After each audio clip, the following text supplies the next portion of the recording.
అందరికీ నమస్కారం. పిఓడబ్ల్యూకి మనస్పూర్వక అభినందనలు, మాతృకకు కృతజ్ఞతలు. మాతృక అంటే చాలామంది గుర్తొస్తారు. అంటే నేను కథలోకి వెళ్ళే ముందు 2 నిమిషాలు మాతృక గురించి మాట్లాడాలనుకున్నాను.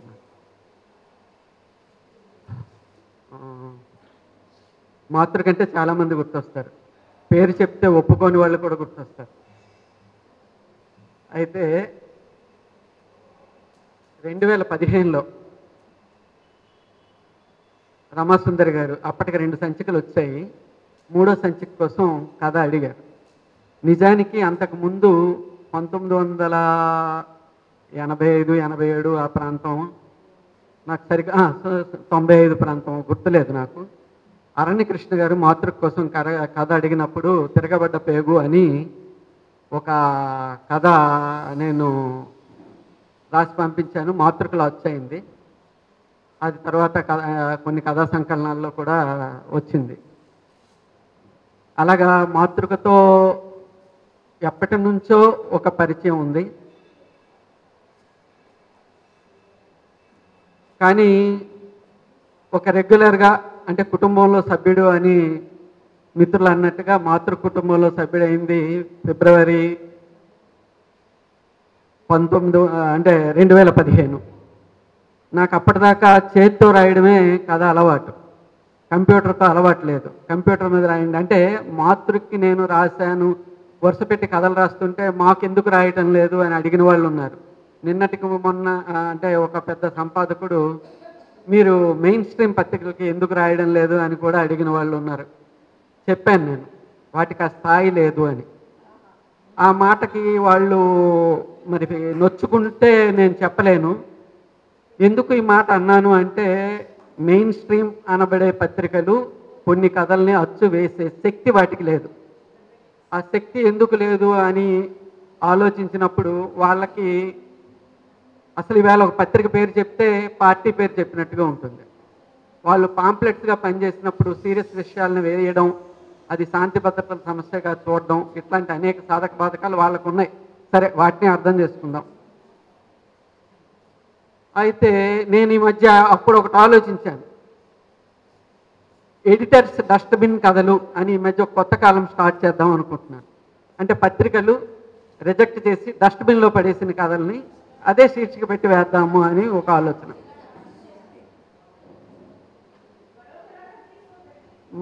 మాతృక 2015 నుంచి నేను కథలు రాయడం మొదలుపెట్టాను. ఇప్పటికీ 124 సంచికలు వచ్చాయి. దాదాపు ఒక 5 సంచికలు అమ్మ చనిపోయినప్పుడు, నాన్న అనారోగ్యం అయినప్పుడు, ఒకసారి కథ రాయబోతే అది నవలగా మారుతున్నప్పుడు, ఇట్లాంటి అనేక కారణాలతో ఒక 5 సంచికలు మాత్రం రాయలేకపోయాను మొత్తంగా చూసినప్పుడు. ఒక కాలం రాయడం చాలా కష్టం. అయితే కథని కాలంగా రాయడం ఇంకా పెద్ద కష్టం. అందులో ఒక కాంటెంపరీ ఇష్యూస్ని తీసుకొని దాన్ని కథగా చేసేటప్పుడు దానికి సంబంధించిన సమాచారం ఇంకా నడుస్తూ ఉంటుంది. మనం దాన్ని కథ చేయడంలో చాలా ఇబ్బందులు పడాలి. నేను చివరి నిమిషం వరకు ఎంత ఇబ్బంది పెడతానో తెలుసు. రమాసుందరి గారిని చాలా ఇబ్బంది పెడతాను. ఆవిడ ఆరోగ్యం పాడవడానికి కారణం నువ్వే అని అప్పటి నా భార్య కూడా అనేది. అయితే మా అబ్బాయి ఎప్పుడు ఎక్కువగా మాట్లాడ్డు. కానీ నెలాఖరు వచ్చిందంటే డాడీ మాతృక స్టార్ట్ చేసావా అని అడుగుతాడు. ఏరా అని అంటాడు. మాతృక స్టార్ట్ అయిన తర్వాత అంటాడు నువ్వు రెస్ట్ తీసుకో అంటాడు. అంటే మాతృక కథ రాసిన తర్వాత నేను నిజంగానే చాలా నీరసించిపోతాను, జబ్బు పడినట్టు అయిపోతాను. ఎందుకు అంటే ఆ పెయిన్ అనుభవించడం చాలా కష్టంగా ఉంటుంది. కొన్ని కథలు చాలా ఈజీగా రాస్తాం, కొన్ని కథలు చదివినప్పుడు ఈజీగా ఉంటుంది, కానీ అది రాసేటప్పుడు చాలా నలగాల్సి ఉంటుంది. ఇవన్నీ మాతృక కోసం నేను రాశాను అనడం కంటే, అంటే ఇవి పడ్డం కంటే, ఈ బాధ్యత పడ్డంలో మాతృక వల్ల నేను బెనిఫిట్ పొందిన విషయాలు కూడా ఉన్నాయి. ఇటువైపు ఎవరు చూడలేదు. నేను కంప్యూటర్లో కొట్టడం నేర్చుకున్నాను. ప్రతి సబ్జెక్టు మీద కాంటెంపరీ ఇష్యూస్ని అవగాహన చేసుకోవడం నేర్చుకున్నాను. అది మాతృకలో చదివి నేర్చుకున్నాను, మాతృక రాయడం కోసం నేర్చుకున్నాను చదివి. అట్లాగా మాతృక వల్ల కూడా నేను ఎడ్యుకేట్ అయ్యాను. ఇప్పుడు రణస్థలి అనే ఒక పుస్తకం వేశారు. తర్వాత మనువాచకం అనే ఒక పుస్తకం వేశారు మాతృక నుంచి కథలు. ఇంకా మిగిలిన పుస్తకాలు అంటే కథలు కనీసం ఇంకొక 3 సంపుటాలు వేయదగ్గ అన్ని కథలు ఉన్నాయి. ఇవన్నీ ఎందుకు చెప్తున్నానంటే మాతృక నాకు ఇంత ప్లేస్ ఇవ్వకపోతే నేను ఇన్ని కథలు అయితే రాసిండేవాడిని కాదు. అయినప్పటికీ ఇప్పటికీ నేను దామల చెరువు మీద కానీ పాలస్తీనా మీద కానీ ఇట్లాంటి అనేక ఇష్యూస్ మీద ఒకే నెల అనేక విషయాలు వచ్చినప్పుడు ఒకటి వాయిదా పడుతుంది. అప్పటికున్న సమయం సరిపోకుండా పోతుంది. ఇలాంటి సాధక బాధకాలతో నేను రాయడంలో ఇబ్బంది పడి మాతృకి ఇబ్బంది పెట్టాను. ఎప్పుడూ రమసుందర్ గారి పేరు ప్రస్తావించలేదు. ఆవిడ వద్దని ముందే వార్నింగ్ ఇచ్చారు. అయినా ఇవాళ ఎందుకో చెప్పాలనిపించింది. ఆమెను క్షమించమని కోరుకుంటూ కృతజ్ఞతలు తెలియజేస్తూ ఇప్పుడు కథలోకి వెళ్దాం.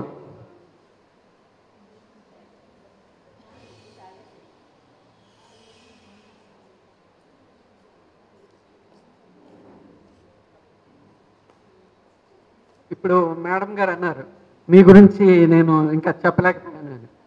నిజానికి ఒక సినిమా క్లైమాక్స్కి వచ్చినట్టు చాలా హాయిగా లేకపోతే సునాయాసంగా అంటే సినిమా వేయడమే లేటుగా వేస్తే ఆయన వ్యంగ్యంతో సరదాగా ఫస్ట్ హాఫ్ నడిచినట్టు తర్వాత క్లైమాక్స్లో ప్రాబ్లం రైజ్ అయ్యి అంటే క్లైమాక్స్ రావడానికి ముందు ఒక ప్రాబ్లం ఎంత ప్రాబ్లం ఉందో చూపించినట్టు వినోదన్ గారు మాట్లాడడం, సినిమాకి 2 ఇంటర్వెల్ ఇచ్చినట్టు 2వ ఇంటర్వెల్లో టీ రాకపోవడం, ఇది అంతా 2వ ఇంటర్వెల్ కూడా పెద్దది కాకుండా మళ్ళీ వచ్చినప్పుడు మిగిలిన మిత్రులతో మాట్లాడినప్పుడు నాకు అనిపించే విషయం ఏంటంటే నేను క్లైమాక్స్కి చేరుకున్నాను. ఇప్పటి వరకు జరిగింది ఎంత బాగున్నా క్లైమాక్స్ బాగోకపోతే సినిమా బాగోలేదు అనేస్తారు. సో ఈ వర్క్షాప్ని క్లైమాక్స్ స్థాయిలో నేను ఇప్పుడు మీ ముందు మాట్లాడాల్సి ఉంది.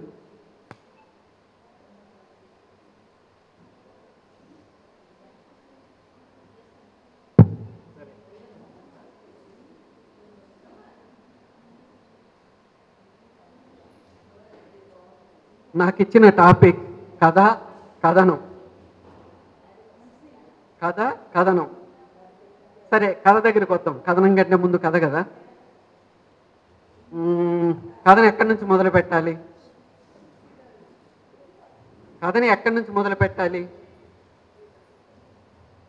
నిజానికి అన్ని కథలు ఒకే చోట మొదలవ్వాల్సిన చోట కూడా మొదలవు. కథ అంతమయ్యే చోట కూడా కొన్ని కథలు మొదలవుతాయి, లేదా కథ మధ్య భాగంలో కొన్ని కథలు మొదలవుతాయి. అంటే కథలన్నీ కూడా ఒకే చోట మొదలు కావు. కాబట్టి అసలు కథ అంటే ఏంటి? దానికంటే ముందు కథ ఎక్కడ మొదలవుతుందా అనే దానికంటే ముందు కథకు నిఘంటు అర్థం ఏముందంటే బహుజనపల్లి సీతారామాచార్యులు రాసిన శబ్దరత్నాకరంలో ఇంచుక సత్యమైన కల్పిత ప్రబంధము. ఇంచుక అంటే మీకు తెలుసు, ఇంచుక సత్యమైన కొద్దిగా సత్యం. ఈ కొద్దిగా సత్యం ఉండి కల్పితమైన ప్రబంధం అది.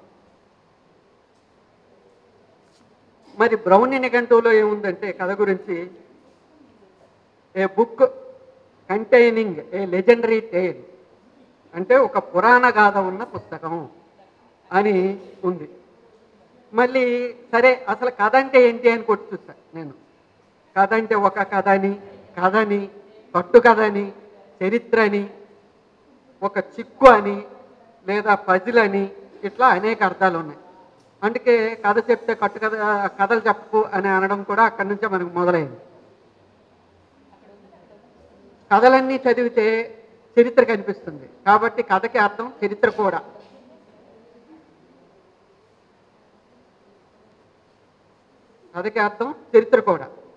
ఆస్కర్ వైల్డ్ ఒక చోట అంటాడు, చరిత్రకారులు కల్పితాలు రాస్తుంటే కల్పితాలు రాయాల్సిన రచయితలు వాస్తవాలు రాస్తున్నారు అని.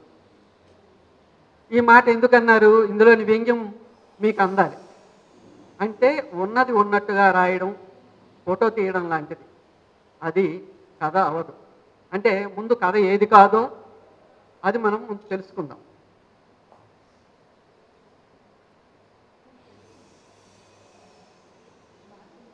అది సరే, కథ ఏది కాదో అని చెప్పే ముందు అసలు కథ అంటే చెప్పే ముందు కథనం ఏంటి? కథ ఎక్కడ మొదలైనా సరే అది ఎక్కడ వరకు నడుస్తుందో, ఎలా నడుస్తుందో, అది ఉద్దేశించిన లక్ష్యాన్ని ఎట్లా చేరుకుంటుందో ఆ చేరుకునే నడక కథనం. మనం ఇంగ్లీష్లో అయితే దీన్ని స్క్రీన్ ప్లే అంటాం. 1 ఉండొచ్చు, 3 ఉండొచ్చు, 6 ఉండొచ్చు, 9 ఉండొచ్చు. మధ్యలో ఉన్న ఎగిరిపోయాయి అంటే కాదు. 9 తర్వాత 12 ఉండొచ్చు, 12 తర్వాత మళ్ళీ 3 వచ్చి చేరొచ్చు.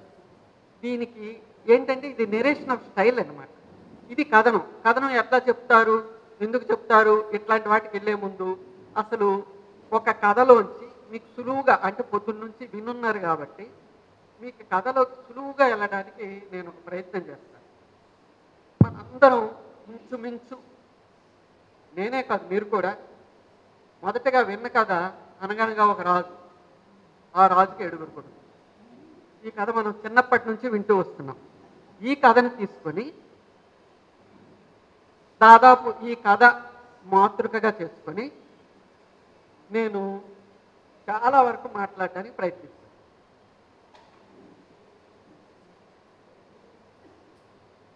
అనగనగా ఒక రాజు, ఆ రాజుకి 7 కొడుకులు.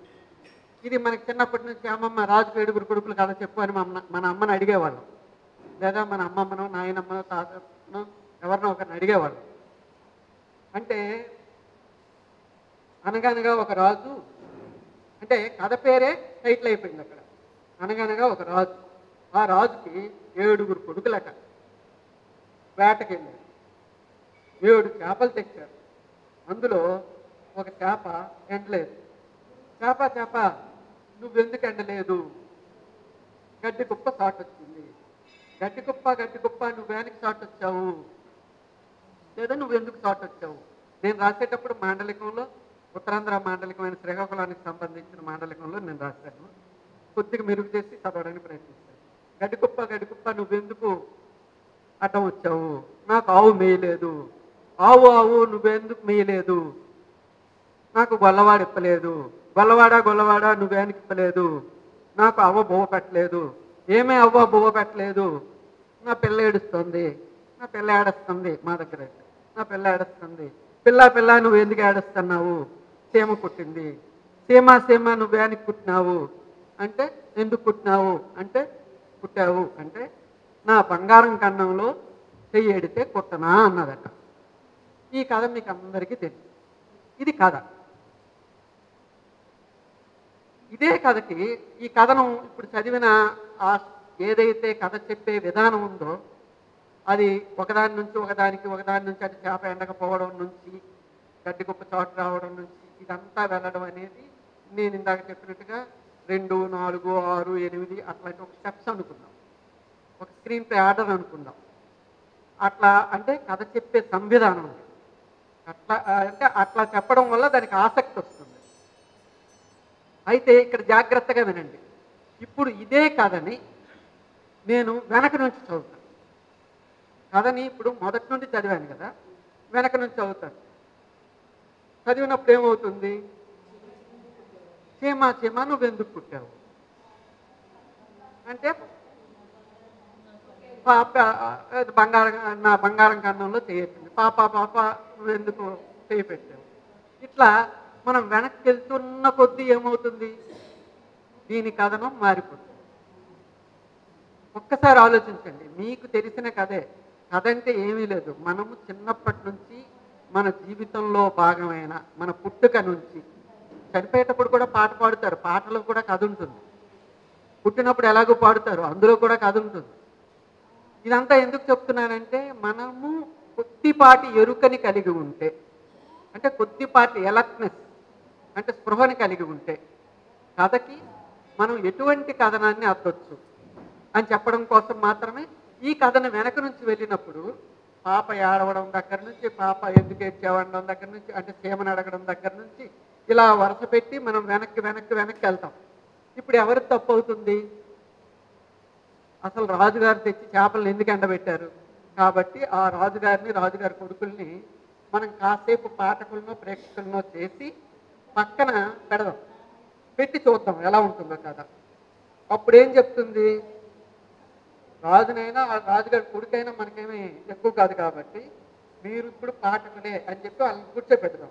కూర్చోపెట్టి మనము చేపని, గడ్డి కుప్పని, ఆవుదోడిని, గొల్లవాడిని, అవ్వని, తర్వాత పాపని, చేమని అడిగామనుకోండి, అవి అట్లా కథ చెప్తాయి. మీరు శ్రద్ధగా వినాలి. ఎందుకంటే ఇంతవరకు పొద్దున్న నుంచి మీరు ప్రసంగాలు విన్నారు. ఇది వర్క్షాప్. వర్క్షాప్ అంటేనే అసలు నేను మొదట మాట్లాడుకోను. మీరు మాట్లాడితే మీకు వచ్చిన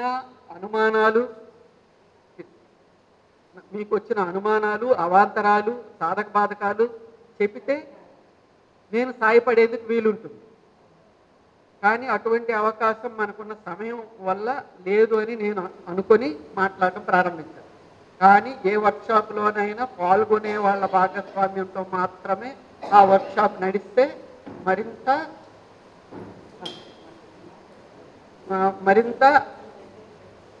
మరింత ఉపయోగంగా ఉంటుంది. ఇప్పుడు చేపను కూర్చోబెట్టి కథ చెప్పమని అడిగామనుకోండి, అదే కథని. చేప వైపు నుంచి ఎట్లా కథ చెప్తుంది చేప? మనం అడిగాం, చేప నువ్వు ఎందుకు ఎండలేదు? నేను ఒట్టున్నాను, నేను నీటిలో లేను కదా, నేను నీళ్ళలో ఉంటే పక్కకైనా జరిగి ఉండేదాన్ని.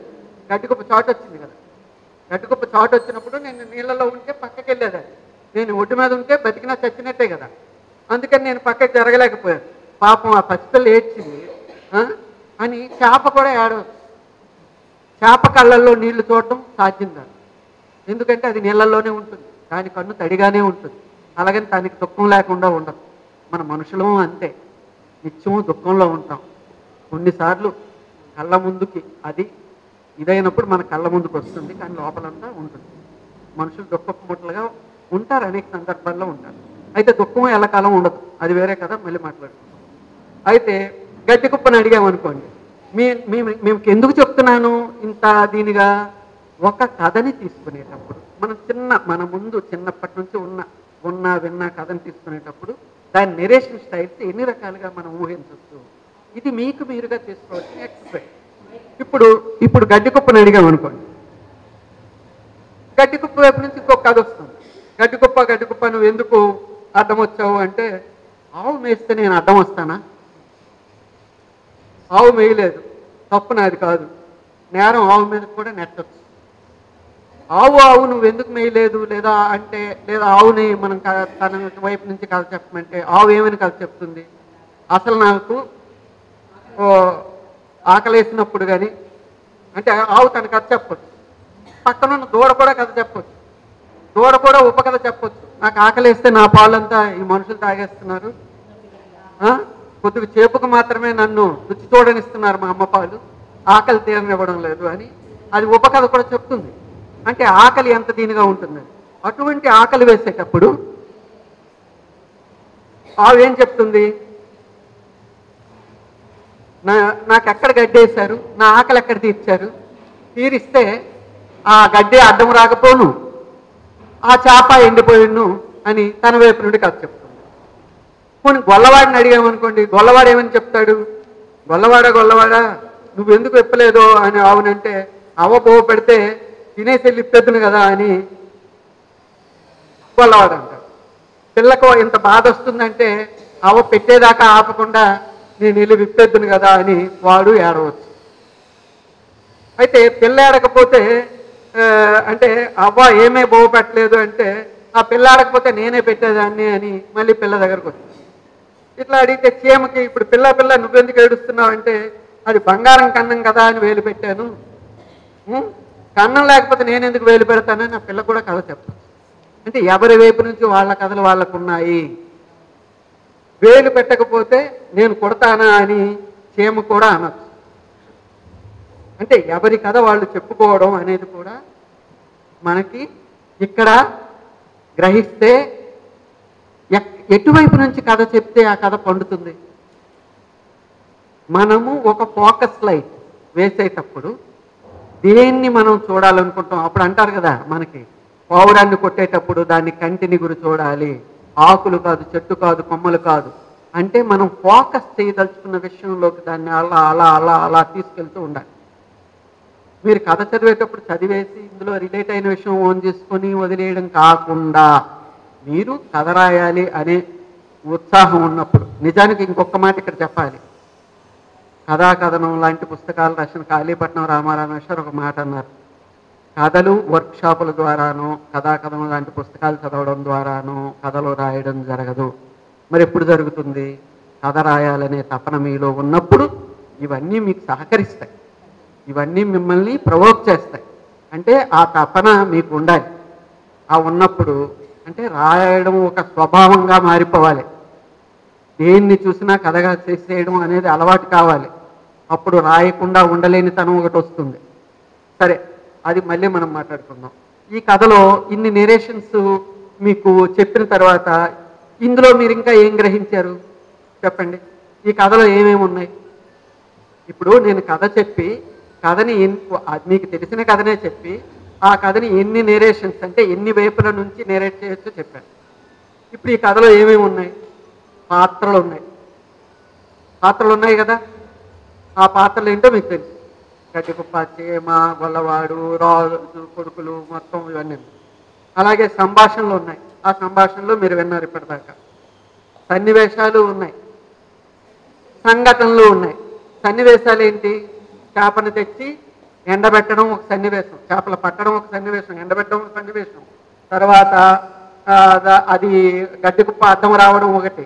ఇట్లా ప్రతిదాన్ని మన ప్రతి ఇమేజ్ని మనం ఒక సన్నివేశం అనుకుంటే ఇన్ని సన్నివేశాలు ఉన్నాయి. సంఘటన ఏంటి?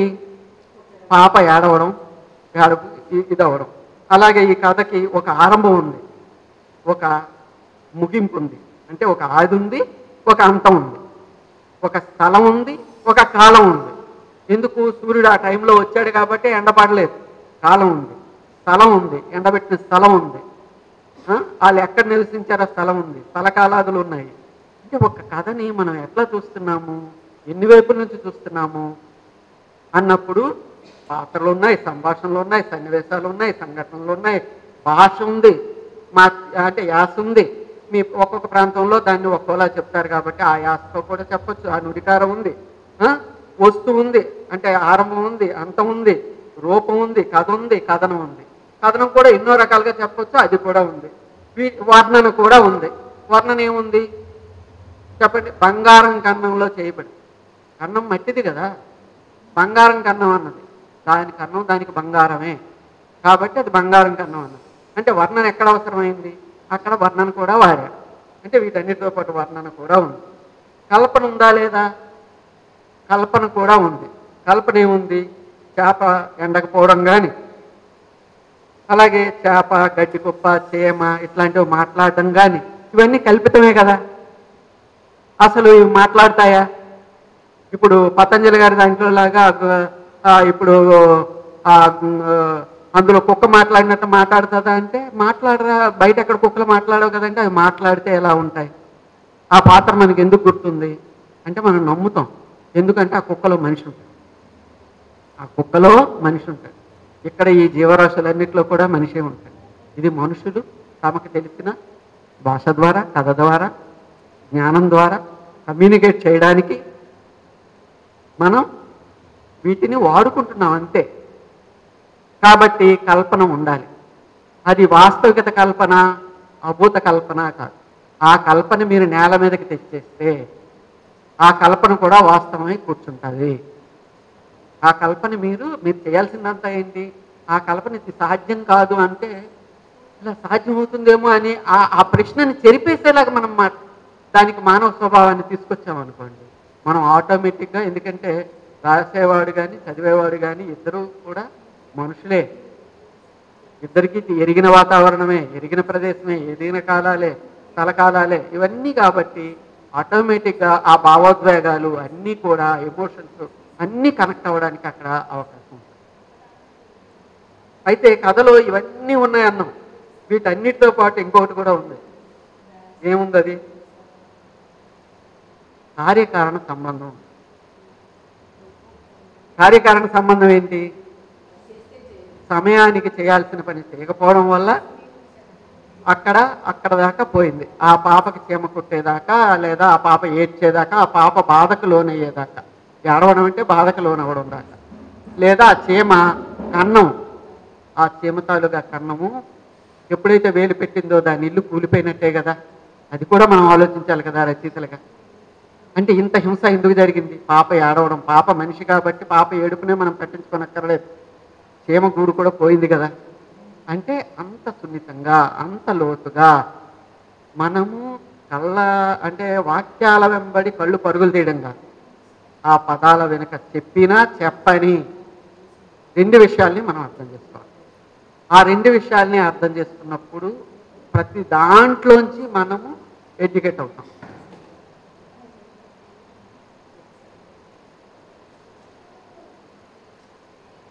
అంటే ఈ కథలో వాస్తవం ఉంది, అంటే ఇది నిజమే కదా, సమయానికి ఏదైనా చేయకపోతే సత్యం కూడా ఉంది. చాలామంది వాస్తవాన్ని సత్యాన్ని ఏం చేస్తారంటే పక్కన పెట్టి పర్యాయ పదాలుగా వాడతారు. కాదు, కంటికి కనిపించేది వాస్తవం, ఆ కంటికి కనిపించే వాస్తవం వెనుక ఉండేది అంటే దాని చలన సూత్రం అయ్యేది సత్యం. ఇవి నాకు కాళీపట్నం రామరమేశ్వర్ లాంటి వాళ్ళు కూర్చోబెట్టి బోధపరిచేవాడు. మనం చూపు దృష్టి, ఇందాక మేడం గారు మాట్లాడేటప్పుడు ఆ పదాలు వచ్చాయి, మీరు ఎంతమంది అర్థం చేసుకున్నారో, ఏ స్పృహతో మాట్లాడారో నాకు తెలియదు. చూపు దృష్టి వేరు వేరు, కంటికి కనిపించేది చూపు, కానీ దృష్టి అంటే దాని వెనుక కార్యకారణ సంబంధాలతో కలిపి దాన్ని చూడటం. ఏదో కంటికి కనిపించిన దాన్ని చూడటం కాకుండా దాని వెనుక, ఇప్పుడు ఒక వార్త చదువుతాము, వార్త చదివితే ఒక లొంగుబాటు కార్యక్రమం గురించి చదివాము, ఆవేళ లొంగిపోయారా లేదు, దానికి ముందు చాలా ప్రాసెస్ ఉంటుంది. దాన్ని అన్నిటితో కలిపి మనం చూడగలుగుతామా? రచయితలు చూడగలుగుతారు, ఆలోచనా పరులు బుద్ధజీవులు చూడగలుగుతారు, మిగతా మామూలు మనుషులు చూడలేకపోవచ్చు. కానీ తెలిసిన వాళ్ళు చూడవచ్చు, అనుభవపూర్వకంగా, విన్నపూర్వకంగా, ఇట్లా రకరకాలు. అంచేత ఈ కథలో కార్యకారణ సంబంధం కూడా ఉంది. ఇవన్నీ ఎందుకు చెప్తున్నాను నేను? పాత్రలు, సంభాషణలు, సన్నివేశాలు, సంఘటన, భాష, యాస, ఒక ఆరంభం, ఒక ముగింపు, ఒక వస్తువు, ఒక రూపం, ఒక ఈ కల్పన, వర్ణన, ఇవన్నీ ఎందుకు చెప్తున్నానంటే ఇవన్నీ ఉన్నంత మాత్రం అది కథ అవుతుందా అంటే కూడా కథ కాదు అది. మరి ఎప్పుడు కథ అవుతుంది? దీనికి కూడా కాళీపట్నం రామరమేశ్వర్ ఒక మాటలో చెప్తారు, ఈ కథా సామాగ్రి, ఇదంతా కథా సామాగ్రి అనుకుంటే ఈ సామాగ్రిని క్రమబద్ధంగా, అంటే ఎక్కడ ఏది పెట్టాలో, క్రమబద్ధంగా అంటే అన్ని వరుసగా పెట్టేయడంగా, క్రమబద్ధంగా అమిరి ఉంటే వాటి వల్ల ఒక వృత్తం వస్తుంది. ఆ వృత్తం ఒక దీన్ని వ్యక్తం చేయాలి, ఒక విషయాన్ని వ్యక్తం చేయాలి. ఆ వ్యక్తం చేసేటప్పుడు వచ్చేది కథ. అది మరి ఎలాంటి కథ? అది మంచి కథ, చెడ్డ కథ, ఎలాంటి కథ అవుతుంది అంటే అక్కడ అవసరం అవుతుంది. ఏంటి? కళ్ళజోడు కాదు, పర్స్పెక్టివ్, దృక్పథం అవసరం అవుతుంది. ఇప్పుడు ఆవు పులి కథలో ఒక కథను తీసుకొని, నేను లలిత గారు ఇక్కడే ఉన్నారు, ఆమెతో అనుకున్నాను, గాంధీయిజం, మావోయిజం, లేదా బుద్ధిజం, లేదా లెనిన్, మావో, ఇలా అన్ని ఇజాలు తీసుకొని, ఫ్రాయిడ్ దాకా మొత్తం అందరినీ తీసుకొని వాళ్ళ పర్స్పెక్టివ్ నుంచి ఆవు పులి కథ రాస్తే ఎట్లా ఉంటుంది? కథ మొత్తం మారిపోతుంది,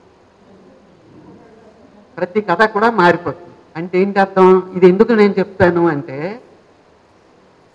కథని మీకు ఉన్న పర్స్పెక్టివ్లోంచి, అంటే ఒక పర్స్పెక్టివ్, అంటే రాజకీయాలు లేకుండా, ఏ రాజకీయాలు లేకుండా మేము రాస్తామనే రచయితలు ఇవాళ చాలా ప్రముఖంగా కనపడుతున్నారు, వినపడుతున్నారు. ఏ రాజకీయాలు లేకుండా కూడా రాయొచ్చు, రాయరండి నేను అనను, లోతుగా రాయలేరు. రాజకీయాలు తెలియడం అంటే పర్స్పెక్టివ్ ఉండడం, ఏ రాజకీయాలు లేవంటే మెయిన్ స్ట్రీమ్ రాజకీయాలతో వాళ్ళు అంటకాగడం. ఈ స్పృహతో మనం రాసేటప్పుడు ఏమవుతుందంటే కార్యకారణ సంబంధాలు ఉంటాయి. అవి ఉన్నంత మాత్రాన కాకుండా ఆ కార్యకారణ సంబంధాన్ని తెలుసుకోవడానికి ఈ వాదాలన్నీ మనకి పనిముట్లుగా ఉపయోగపడతాయి. ఒక మనిషి గుంజాటన పడుతున్నాడు అనుకోండి, ఫ్రాయిడ్ని చదువుకుంటే మనం ఈజీగా డీల్ చేస్తాం. ఇప్పుడు ఒక నుయ్యి తవ్వాలనుకోండి, ఒక బావి తవ్వాలి, లేకపోతే బోర్ వేయాలి, ఒక్కొక్క దానికి ఒక్కో పరికరం వాడుతారు. చెరువు తవ్వేటప్పుడు పార ఉపయోగించవచ్చు, లేదా గుణపాలు పట్టుకొని తవ్వచ్చు, లేదా ప్రొక్లైనర్తో చేయొచ్చు. బోర్ వేసేటప్పుడు ప్రొక్లైనర్ పనికిరాదు, నేను ఎందుకు ఇవన్నీ చెప్తున్నాను అంటే, చిన్న విషయాలు మనం ఎరిగిన విషయాలుగా అనిపిస్తాయి, కానీ మనం స్పృహతో ఉంటేనే వాటిని పట్టుకుంటాం. ఇది వర్క్షాప్ కనుక వాటిని మీరు అనుకుంటున్నవి, మీరు ఇప్పటికే ఆలోచిస్తున్న కథలకే అవి. ఇవి తరువాత అయినా, అంటే ఈ కథల వర్క్షాప్ తర్వాత కథ రాయగలిగితే, ఇప్పుడు నేను కొన్ని రాత్రులుగా నిద్రపోకుండా లేకపోతే చాలా కాలంగా దీని మీద శ్రమిస్తున్నా ఇక్కడ మాట్లాడుతున్నప్పుడు దానికి ప్రయోజనం అదే. నాకు ఇలా చెప్పబట్టే కదా నేను నేర్చుకున్నాను. అలాగే మీరు ఖచ్చితంగా మీరు అనుకున్నవి మీరు మాత్రమే రాయగలిగినవి, నాకంటే బాగా రాయగలిగినవి. ఎందుకంటే అది మీ జీవితం, మీరు మాత్రమే బాగా రాయగలరు. కాబట్టి మీరు రాయాలి. ఇది ఎందుకు చెప్తున్నాను ఈ మాట? దృక్పథం ఉన్నప్పుడు, ఆ దృక్పథాన్ని పనిముట్టుగా వాడినప్పుడు, ఏ పనిముట్టు ఎక్కడ అవసరం అవుతుందో తెలుసుకున్నప్పుడు మనము దాన్ని లోతుగా సమగ్రంగా సరిగ్గా పట్టుకోవడానికి, ఆ పట్టుకున్నది ఆవిష్కరించడానికి. బాలగోపాల్ ఏమంటారు, సాహిత్యంలో ఖాళీలు అంటే జీవితంలోని ఖాళీలు పూరించడమే సాహిత్యం చేసే పని. అవి ఖాళీలు అంటే ఖాళీలు కూడా కావు. అవి ఏమిటి? మనము చూసి చూడనట్టుగా వెళ్ళిపోయే మనము వాటిని పట్టుకుంటే దీన్ని ఏ చలన సూత్రాలు ఆడిస్తున్నాయి, దీనివల్ల నేను ఎట్లవుతున్నాను. నిజానికి అనేక జీవితంలో ఇబ్బందులు స్ట్రగుళ్ళు పడినప్పుడు కూడా ఈ సాహిత్యం లేకపోతే నేనేమైపోదును అని నేను అనుకుంటూ ఉంటాను. అట్లాగా సాహిత్యం అనేది మనల్ని సజీవంగా ఉంచుతుంది. ప్రతి విషయానికి మనము ఆ విషయం తాలూగా కార్యకారణ సంబంధాలతో మన పర్స్పెక్టివ్తో చూసినప్పుడు దాన్ని ఎట్లా చేయాలి, ఏం చేయాలి, దానికి అక్షరూపం ఎట్లా ఇవ్వాలి, ఇలాగ. ఇంకొకటి కూడా చెప్తాను మీకు. దృక్పథం ఉండడమే కాదు, ఒక దృక్కోణం అంటే మీరు పాయింట్ ఆఫ్ వ్యూ, మీరు ఎక్కడ నిలబడి చూస్తున్నారు అనే దాన్ని బట్టి ఉంటుంది. మీరు అక్కడ కూర్చున్నారు కాబట్టి మీరు చూసినప్పుడు కనిపించే దృశ్యం వేరు. నేను ఇక్కడ నిలబడి మాట్లాడుతున్నాను కాబట్టి నేను ఇక్కడి నుంచి చూసేటప్పుడు కనిపించే దృశ్యం వేరు. నేను ఈ మెట్టు దిగి ఇక్కడి నుంచి మాట్లాడితే నాకు కనిపించే దృశ్యం వేరు. అంటే మనం నిలబడే ప్లేస్ని బట్టి మనం చూసే దృశ్యం మారిపోతూ ఉంటుంది. దృక్పథంతో పాటు మనం ఎక్కడ నిలబడి ఉన్నాం అది తెలుసుకోవడం కూడా చాలా చాలా అవసరం. ఇది మీకు థియరీగా కష్టంగా ఉంటాయనే ఉద్దేశంతోనే ఒక జానపద కథను తీసుకొని నేను చెప్తూ వచ్చాను. మీకు చాలామందికి ఇక్కడ తెలుసు, ఫస్ట్ పర్సన్లో మనకి కథల్లో ఎన్ని రకాల కథ చెప్పే పద్ధతులు ఉంటాయి అనేది కూడా జస్ట్ చెప్పడానికి ట్రై చేస్తాను. ఎందుకంటే తర్వాత మీరు మాట్లాడిన మీదట మాట్లాడడం బాగుంటుందని నేను అనుకుంటున్నాను. మీరు ఇంత సమయం వెచ్చించారు కనుక ఈ క్లాస్ ఉన్న తర్వాత మీరు ఖచ్చితంగా కథ రాయాలి, ఆ కథ మాతృకి పంపాలి. అయితే ఫస్ట్ పర్సన్లో కథ చెప్పడం అంటాం, అంటే ప్రథమ పురుష దృష్టికోణం అని. ఫస్ట్ పర్సన్ ఎవరు అసలు ఎప్పుడైనా ప్రశ్నించుకున్నారా? ఫస్ట్ పర్సన్ అంటే కథ చెప్పేవారే, మన కథని మనమే చెప్పుకోవడం. పొద్దున్న నిజానికి సతీష్ చంద్ర గారు మాట్లాడినప్పుడు ఆయన కవిత్వాన్ని కథని కవర్ చేశారు. తర్వాత వినోదన్ గారు మాట్లాడుతూ కవిత్వం గురించి మాట్లాడారని ఆవిడ కథే చెప్పారు. అంటే కవిత్వంలో కూడా కథ ఉంటుంది, కథలో కవిత్వం ఉంటుంది. ఎందుకు ఈ మాట అన్నానంటే, ప్రథమ దృష్టి అంటే ఫస్ట్ పర్సన్ కథకు ఉదాహరణ వినోదని గారు మాట్లాడటం అంతా ఒక కథగా రాస్తే, కవిత్వంలో కథమ్మ లేదా కథమ్మ కథను అట్లా ఏ పేరు పెట్టినా అదొక కథ అయిపోతుంది. ఆ మాట్లాడిన విషయాలన్నీ కూడా కథ అవుతుంది. అది ఏ రకంగా? అది ఫస్ట్ పర్సన్లో కథ చెప్పడం, అంటే నేనుగా చెప్పడం. ఇది ప్రాథమిక దశలో, అంటే కథలు రాసే తొలి రోజుల్లో అందరూ కూడా ఇలాగే కథ రాస్తారు. నేను మీకు ఒక కథ చెప్తాను, చిన్న కథ, నా మొదటి కథ. మేము అక్కడ కూడా నేను ఫస్ట్ పర్సన్లోనే రాశాను అనుకుంటున్నాను, సరిగా గుర్తులేదు. నేను 10th క్లాస్లో రాశాను, అంటే వచ్చేయింది 10th క్లాస్లో. అయితే ఆ కథ ఏంటంటే, స్కూల్ అయింది, అది డ్రిల్ ఇస్తారు కదా, డ్రిల్ పీరియడ్, గ్రౌండ్కి వెళ్ళాలి. అక్కడ కూర్చున్నాం అందరం, ఎండగా ఉంది. అక్కడ ఒక వేప చెట్టు ఉంది. ఇప్పుడు ఆ గ్రౌండు లేదు, వేప చెట్టు అయితే దేవుడిగా మిగిలింది, కానీ ఆ గ్రౌండ్ అంతా రియల్ ఎస్టేట్కి పోయింది, ప్రభుత్వం అమ్మేస్తుంది, నో ప్రాబ్లం. అయితే ఆ గ్రౌండ్లో ఆ మంకినమ్మ ఆ వేప చెట్టు నీడను కూర్చుంటే ఆవిడ మంకినమ్మ, అందరూ వచ్చి పూజలు చేసి వెళ్ళిపోతూ ఉంటారు. అక్కడ అందరూ చెప్పులు విప్పేసి కూర్చున్నారు. నేను చెప్పులు వేసుకొని వచ్చాను. వచ్చిన తర్వాత కూర్చుంటే ఒరే దేవుడు ఉన్నాడురా ఇక్కడ నువ్వు చెప్పులు వేసుకొని వచ్చా అని అడిగారు. మరి దేవుడు అంతటా నిండి ఉంటే అంటే ఇక్కడే ఉంటే అంతటా నిండి ఉన్నారంటారు కదా, మరి దేవుడు లేని చోటు ఏదో చెప్తే నేను అక్కడ ఇప్పేసి వస్తాను అన్నాను. అంటే ఆత్మ నిర్మలమే అసలైన దైవభక్తి అని అప్పటికుంటే నా అవగాహన. అంటే ఏంటి, ఇది కథే. మన చిన్న అనుభవం ఒక అనుభవ శకలం కథగా మారుతుంది.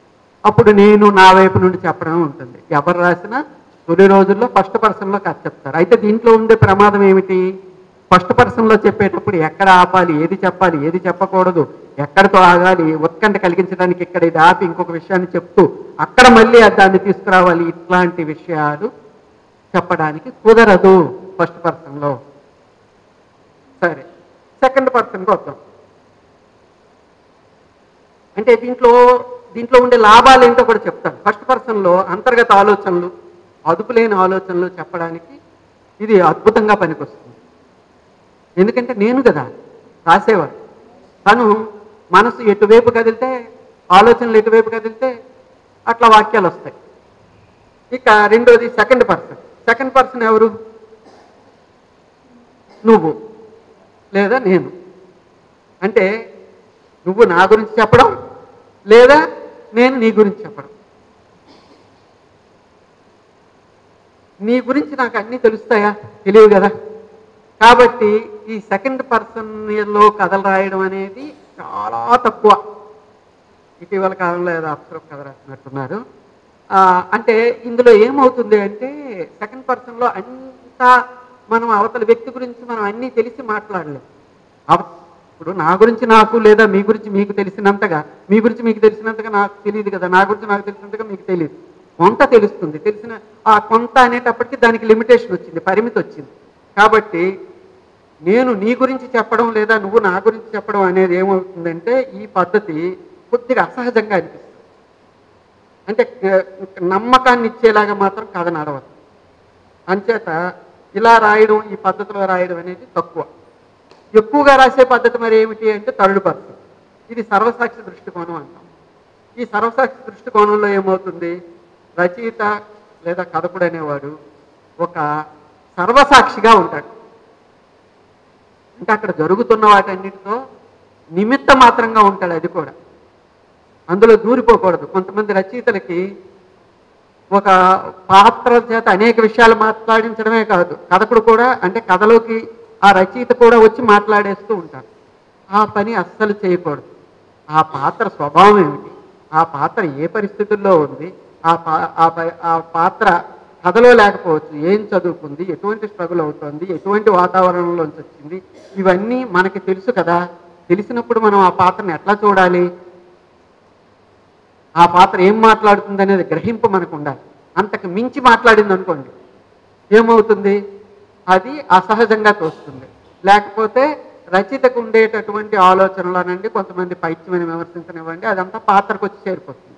అంచేత అది కూడా అక్కడ చాలా జాగ్రత్తగా ఉండి సర్వసాక్షిగా మాత్రమే ఉండి, అంటే మనం చూస్తున్నదే చెప్తున్నాం. అసలు స్టోరీ అంటేనే, కథ అంటేనే చెప్పడం అనేది ఒక దశ.